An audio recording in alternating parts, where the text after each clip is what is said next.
한 주를 시작하는 월요일 다시 출발을 해보도록 할 텐데요. 지난 한 주 동안 국내 증시의 분위기 크게 나쁘지는 않았습니다. 외국인들의 매수 흐름과 함께 시장 안에서의 빨간불 다시 한번 볼 수 있었던 주간이었는데 지난주 금요일만 놓고 봤을 때는 계속해서 등락을 오가다가 결론적으로 양대 지수가 일제히 하락으로 마무리가 됐습니다. 코스피 쪽 같은 경우는 0.2%대 하락폭을 보이면서 2,500선까지 내려갔지만 다행히도 2,500선 내어주지 않고 잘 방어를 해줬고요. 코스닥은 0.8% 정도 하락한 채 717선에 맞췄습니다. 이날장에서 외국인들이 6거래일 만에 순매도로 전환되면서 양대 지수가 일제히 하락을 했던 하루였고요.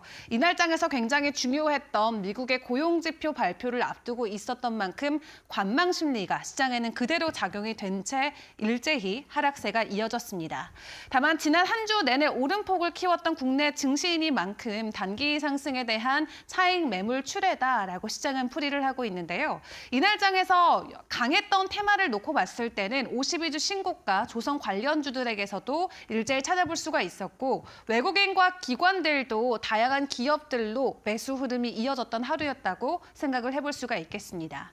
섹터 단에서의 흐름을 같이 파악을 해보도록 할 텐데 일단 이날 증시에서는 다양한 파트너십 체결 소식과 함께 올랐던 업종들이 있습니다. 대표적으로 자율주행과 태양광 그리고 원자력 관련주들 체크를 해볼 수가 있겠는데요. 일단 현대차그룹이 엔비디아와 함께 모빌리티나 AI 그리고 로봇과 관련해서 전방위적으로 파트너십을 체결했다는 소식이 전해지자 관련주들의 급등 흐름이 있었습니다. 특히 자동차 부품 쪽도 있었지만 자율주행 관련주들이 두 자릿수 이상의 큰 폭의 상승을 보였는데 소프트테크가 25% 가까이 오름폭을 보였고요. 17년부터 차량 자율주행 센서를 개발해왔던 딥마인드도 이날장에서 12% 가까운 상승에 몸을 실기도 했습니다. 그리고 태양광 관련주들 간만에 크게 오름폭을 보였죠. LG 엔솔이 미국의 태양광 전기차 스타트업과 함께 원통형 배터리를 공급한다라는 소식이 전해지자 이날장에서 OCI홀딩스 등 관련주들의 주가 상승이 나왔고요. 그리고 원자력 관련주들 해당 이슈도 지난주 금요일에 저희가 함께 시간의 이슈로 점검을 해본 바가 있었죠. 한국과 미국이 원자력 수출 협력 MOU를 최종적으로 체결했다는 소식이 전해지면서 이날장에서 원자력 관련주들도 상승 흐름을 같이 보여주기도 했습니다. 다만 다가오는 4분기 실적에 대한 전망이 하향 조정됨과 동시에 또 일부 가격 하락, 가격 부진 소식에 해당 업종들은 일제히 하락하는 모습이 나왔는데 대표적으로 이차전지 관련주들은 지금 4분기에 대한 실적 부진 전망이 계속해서 더해지고 있습니다. LG 엔솔 같은 경우는 3년 만에 영업 적자로 전환이 되면서 일단 2차전지와 관련된 기대감들을 크게 내린 채 지난 한 주 동안 주가의 변동성이 나왔고요. 그렇다 보니까 NH증권 쪽에서도 자동차 전지만 놓고 봤을 때는 연간 기준으로 영업이익 18%까지 내려갈 수 있다라는 전망을 같이 공유하기도 했습니다. 그리고 소매 유통 관련주들도 이날장에선 하락세가 이어졌는데 소비 침체가 장기화됐던 지난해이기 때문에 4분기에 대한 전반적인 업종에 대한 가치가 내려갈 수 있다라는 부진 전망이 같이 공유가 됐고요. 그리고 가상화폐 관련주들도 비트코인을 중심으로 10만 달러 재돌파에 계속해서 실패하는 모습이 나오자 일부 관련주들의 주가 변동성이 이날장에서는 약하게 나오기도 했습니다. 그럼 이 외 오늘 개장하기 전 우리가 점검해봐야 되는 시간의 이슈는 어떤 것들이 있을까요? 시간의 상한가 같던 종목들을 확인을 해보니까 전력설비 관련주들도 있고 그리고 파라텍과 같은 소방설비 전문 기업도 있습니다. 한 가지의 이슈로 몰아보자면 바로 미국에서 이어지고 있는 LA 산불을 바로 떠올릴 수가 있겠죠. 다만 이 안에서 재룡산업 같은 경우는 개별 공시와 함께 상한가에 추가적인 힘이 되어주기도 했는데 일단 LA 산불 관련주들 지난주 금요일에도 일부 변동성이 나온 종목들도 있습니다. 다만 시간의 거래에서 관련주들의 상한가가 다시 한번 나온 만큼 오늘 장에서의 연속성 계속해서 나올 수 있을지 점검해보시는 게 중요할 것 같은데 일단 지난 7일부터 시작됐던 LA 산불이 주말까지 쭉 이어지면서 일단 서울 면적의 4분의 1이 다 탄 상황이라고 합니다. 또 여기에 소화전에 물이 고갈되면서 현재 미국에서는 화재 진압에 어려움을 겪고 있다라는 소식들도 소식들도 전해오고 있고요. 최소 16명의 사망자와 엄청난 이재민의 수, 그리고 많은 건물들이 파괴되고 있다는 소식들이 실시간으로 전해지면서 전 세계적인 관심이 집중되고 있습니다. 일단 화재가 나다 보니까 전력 공급과 관련된 이슈도 같이 부각이 될 수밖에 없겠죠. 그렇다 보니까 시간의 거래에서 제일일렉트릭이나 재룡산업과 같은 종목들의 상한가가 있었던 것으로 파악을 해볼 수가 있겠고요. LA 지역에 전력을 공급하고 있는 업체가 추가적으로 40만 가구의 전력 차단을 고려하고 있다는 소식도 같이 전해진 가운데 일단 이렇게 손상된 전력망을 복구하는 데까지 상당한 시간이 필요할 것으로 보여지고 있습니다.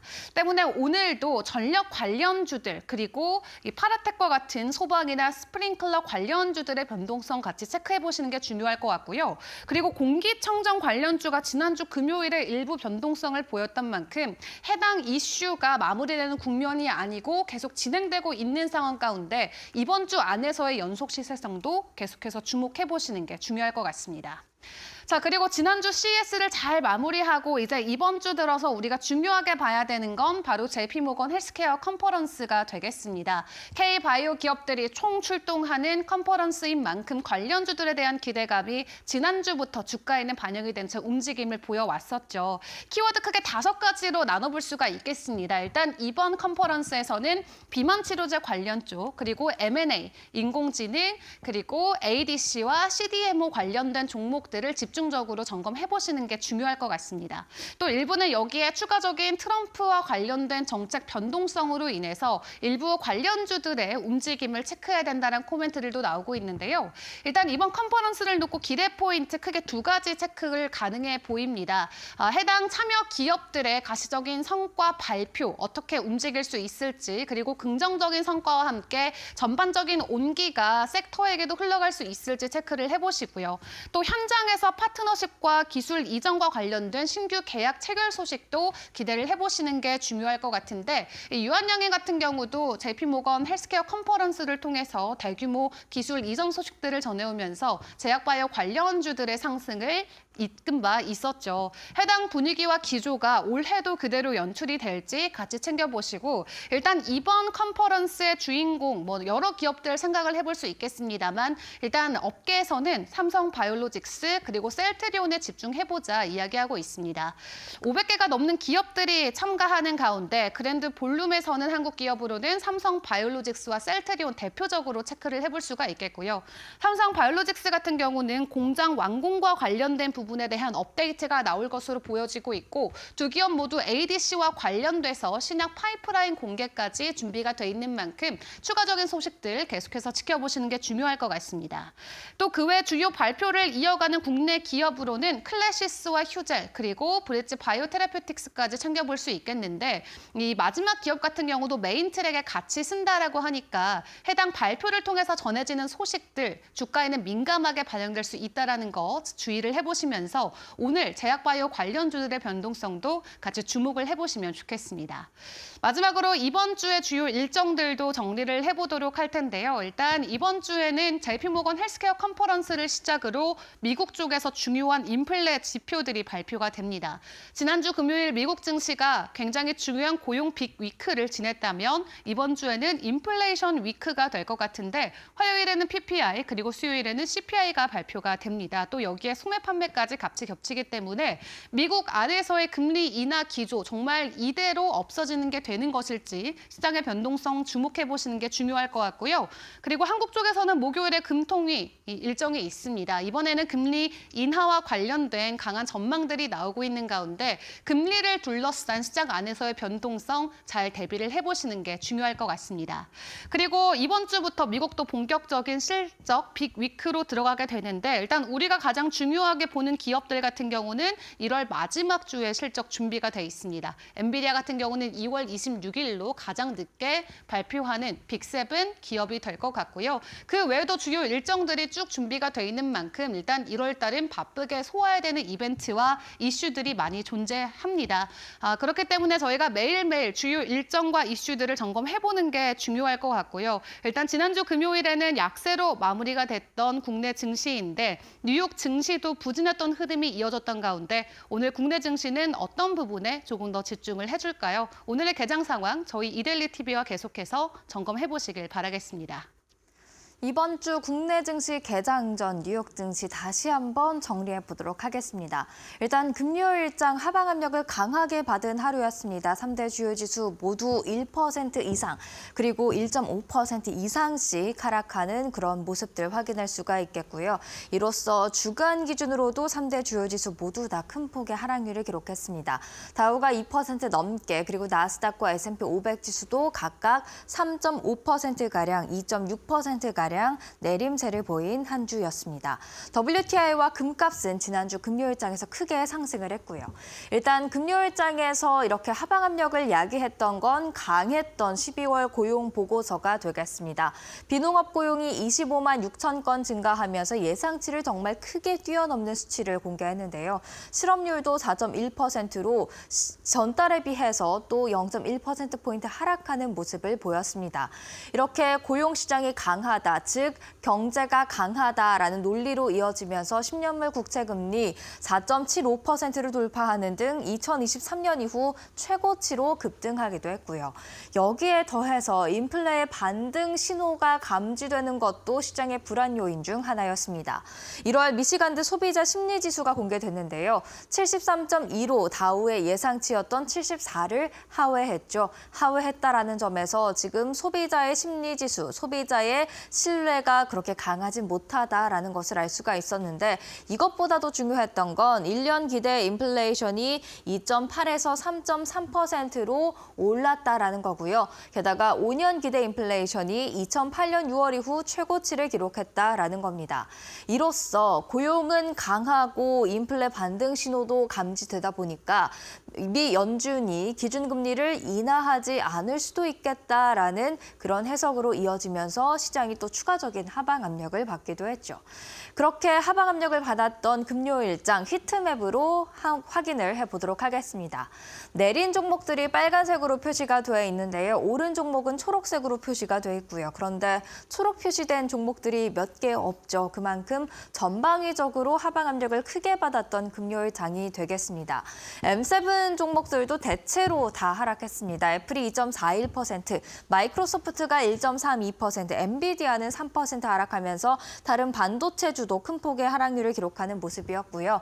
아마존이 1.44%, 구글 1.14% 하락했고, 테슬라 그나마 선방을 했죠. 마이너스 0.05%를 기록했고, 메타는 M7 중 유일하게 상승하는 모습, 0.84% 상승을 기록하는 모습이었습니다. 그렇다면 빅테크 어떤 이슈들이 있었는지 이어서 확인해 보겠습니다. 애플은 밍치거 애플 애널리스트가 애플의 시장 점유율이 하락하고 있다라는 경고음을 다시금 켰습니다. 그리고 올해 상반기 이런 출시에도 불구하고 마이너스 6%가 예상된다라는 이야기도 함께 전했는데요. 계속해서 애플이 중국에서 고전하고 있다라는 소식은 들으셨을 겁니다. 이런 소식들 가운데 애플이 과연 변화점을 마련할 수 있을지, 판매량 증가의 모멘텀을 AI로서 확실히 잡아올 수 있을지 지켜볼 필요가 있을 것 같습니다. 한편 이런 애플을 두고 저커버그 메타 CEO가 아이폰 이후 애플 거의 20년 동안 혁신이 없었다라면서 저격하는 발언을 했는데요. 그리고 또 애플의 랜덤 규칙이 없었다면 이 메타가 더 큰 수익을 거둘 수 있었는데 라면서 애플 또 한 방 먹이기도 했죠. 이렇게 메타의 공격에도 불구하고 애플 과연 혁신을 새롭게 보여줄 수 있을지 지켜보셔야겠고요. 메타의 경우에는 금요일장에서 M7 중 유일하게 올랐는데, 올해 들어서 투자자들의 러브콜이 이어지고 있는 M7 종목 중 하나가 되겠습니다.